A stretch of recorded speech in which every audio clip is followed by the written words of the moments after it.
Now then, boys, imagine you're running a 400-metre race. You've been excited for this race for months. You've been thinking about it. You've been thinking about how everyone's going to react to how well you do. And you get there on the day and your parents are there, your other friends and family are there, and you're wanting to impress them and for them to be proud of you. And when you get to the start line, your competitors are there and they're ready and they're excited. And they have their parents and their friends and family and the people they want to impress and to be proud of them. They're watching them too. And when you start this race, just before you start, you're thinking, what's my strategy here? How do I make sure I don't run out of breath too early? How do I make sure that I don't let anyone else win? How do I make sure that I get the best time possible? And sooner or later, the start gun has got to go off. And so you all line up and you're waiting for the noise. Bang, it goes. And you start running. And you get to about 200 metres in, so about halfway in. And then you notice that some of the other competitors are slowing down. They seem to be taking it easier for some reason halfway into this race.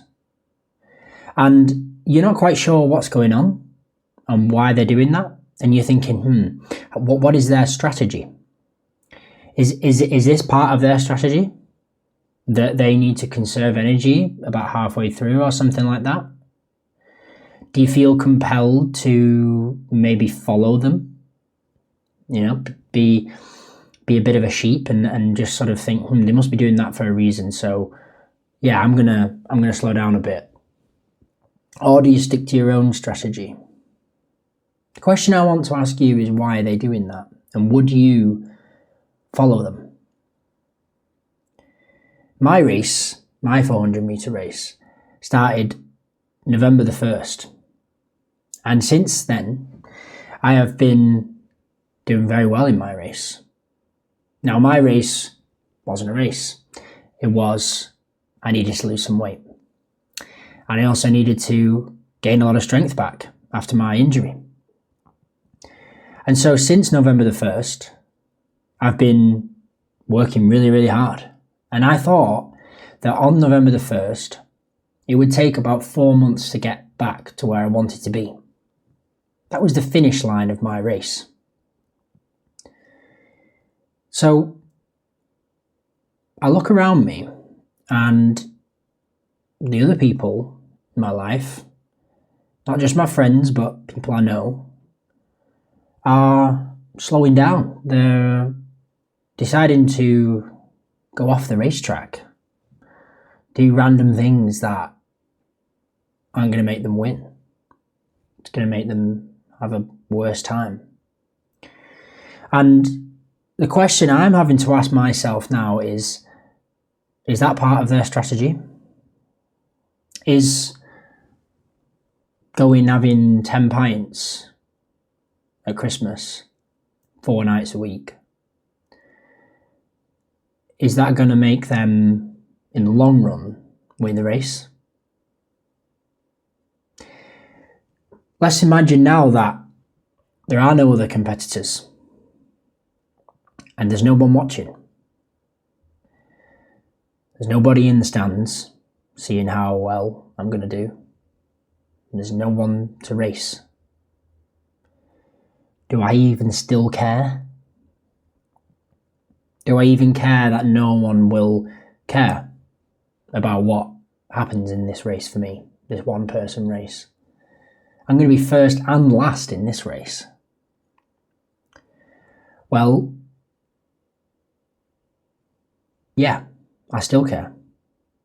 I care because I want, with every fibre of my being, to be successful in this pursuit, to achieve this goal. I know that I used to be in the shape I want to be in now, not long ago. And there's nothing realistically There's no excuse. There's no reason I can't achieve that again. People with a lot more poorer circumstances than I have done much better than I'm doing now. It's not like there's spikes on the racetrack. There's no streakers coming in and getting in the way. The track is clear and open. There's nothing to stop me doing that. So now that I've put all the other competitors out of mind, why would I just want to slow down? Why should I do that? Why should I risk not getting as good of a time in my race when I want it so badly? For what? This is how I feel about Christmas right now. It has come right in the middle of me achieving what I want. Now, I could accept the cultural tradition of Christmas. And what is cultural in the north of England is that you behave like a child, basically. You revert to some juvenile state where you think that it's normal to be an alcoholic, right? And it's so normalized, right? In the UK, alcoholism is the default state of most British people, especially at Christmas. It's almost as if they've been given a free pass. You know, it was interesting. One of my colleagues at work said as a joke that Christmas is his favourite time because it's the only time that he's able to have a drink at 10:30 in the morning and it not be considered bad. Well, I think it still is. I think it's bad that people say these things in a professional environment and it's normal. I'm not hating on the guy, gets to live how he lives. But I don't want to do that. I want to get where I'm going. I'm halfway into my race and I'm doing really well. I don't want to slow down and ruin the result. I don't want to have to start the race again.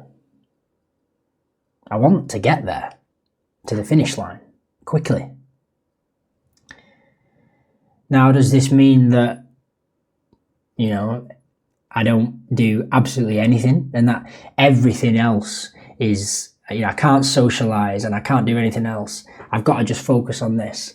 No, the analogy has its limits. I need to make sure that my needs are met along the way and that my family and friends are well seen to. I cannot neglect them.